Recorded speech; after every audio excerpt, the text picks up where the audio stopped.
이번 사연은요. 사춘기 무렵 아버지는 저에게 폭력을 가하기 시작했습니다.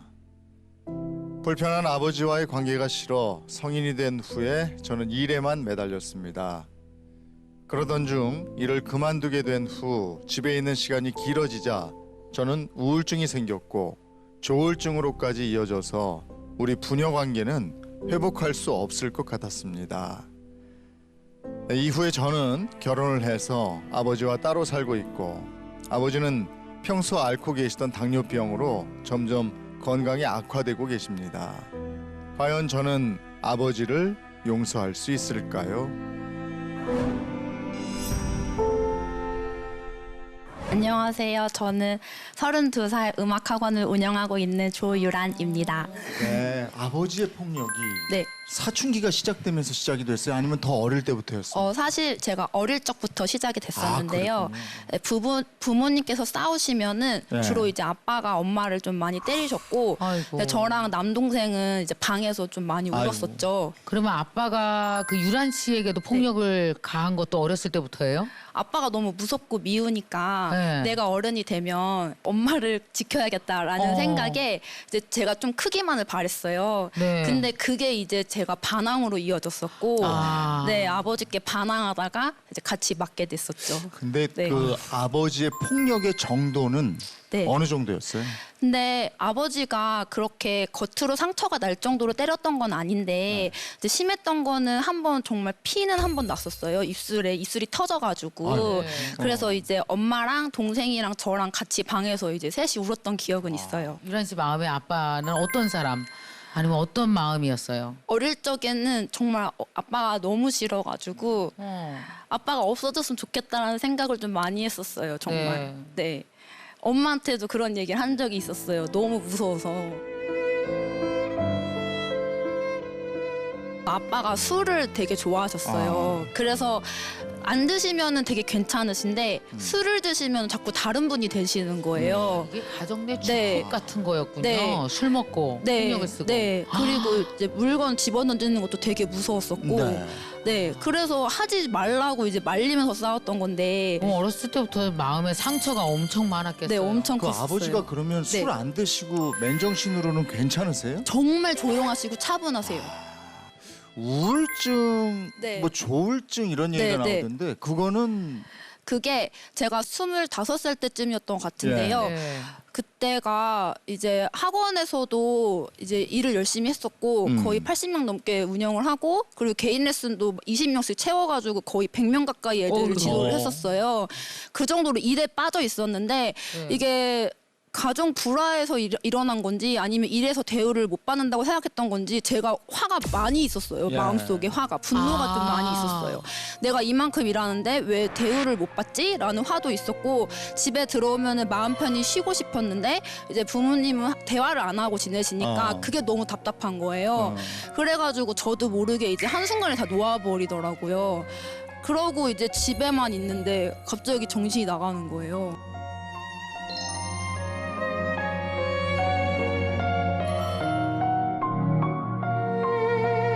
그때부터 떨어지고 싶다, 죽고 싶다, 나 왜 사는 거지?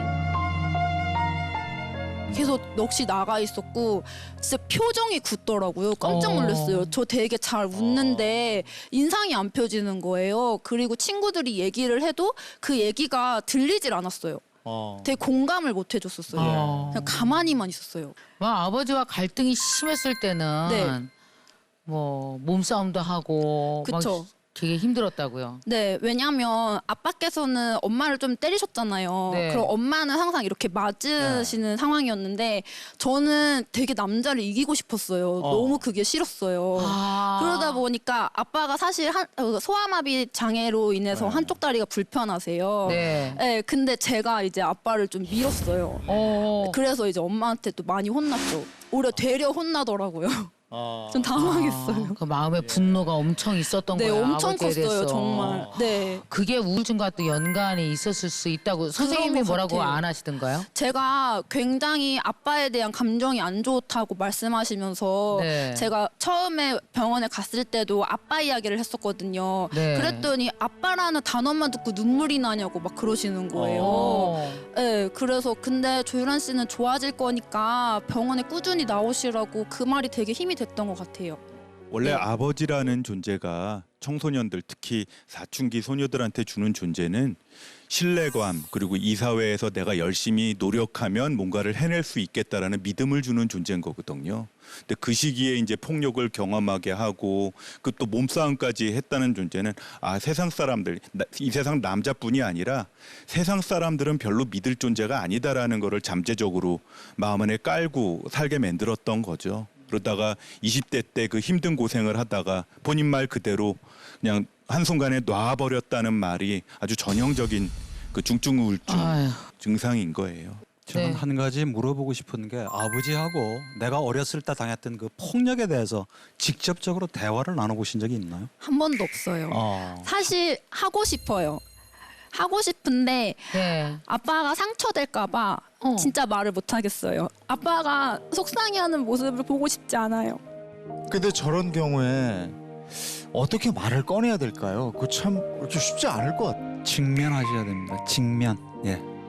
그러니까 아버지한테 혹시 상처가 될까봐 또 내가 지금 이렇게 막 가슴이 녹듯이 생기는 이 용서의 느낌이 혹시 도망가지는 않을까 하는 두려움이 있을지도 모르는데 그것까지를 직면하고 그 감정에 머물러 있으면서 그걸 극복해야 진정한 용서의 길로 가는 거죠.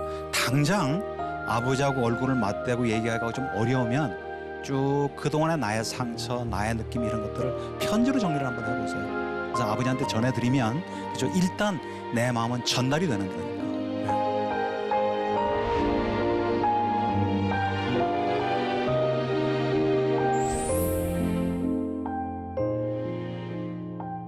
아버지한테도 기회라고 생각해요.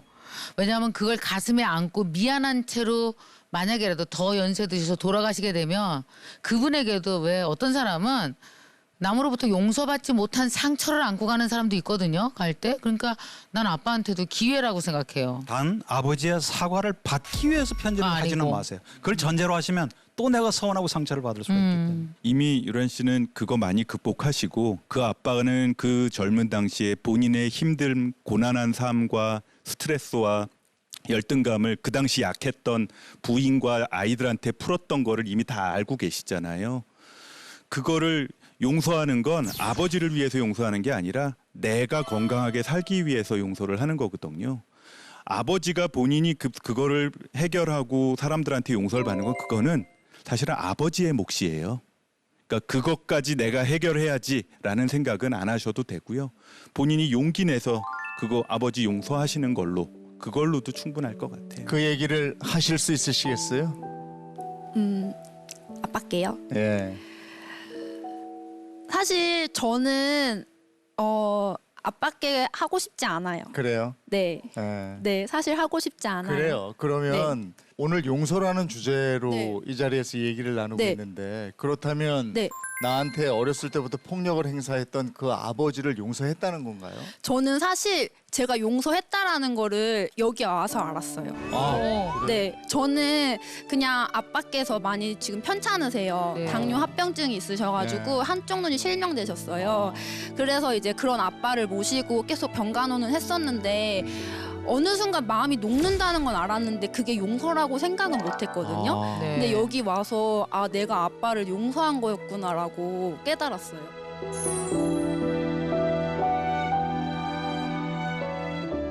저는 아빠한테 잘하는 건 참 좋은데 엄마한테 잘하세요. 네. 엄마한테. 네. 저는 그래요. 네. 그 집에서 가장 피해자는 엄마예요. 네. 본인도 물론 피해자이지만 사실은 엄마가 가장 큰 피해자예요. 맞아요. 엄마한테 잘하셔야 돼요. 엄마한테 그 얘기 해봤어요. 엄마 그때 왜 이렇게 맞고 사셨어요? 이렇게. 사실 엄마랑은 같이 아빠 욕 많이 했었어요. 엄마랑 둘이는 동지였던 잘하셨어. 거예요. 네.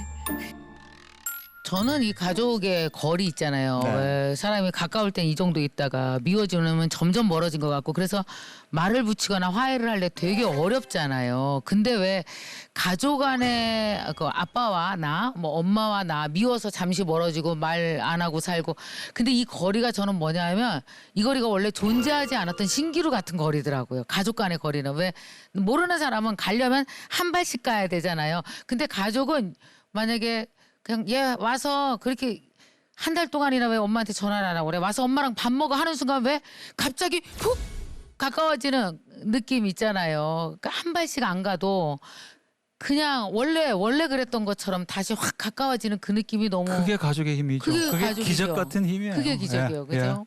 오늘 나와서 이런 얘기 들으시니까 어떠셨어요? 사실 여기까지 오는데 용기가 많이 필요했어요. 그렇죠. 정말 나중에는 더 많은 사람들한테 제 이야기를 들려주면서 네, 희망이 되고 싶습니다.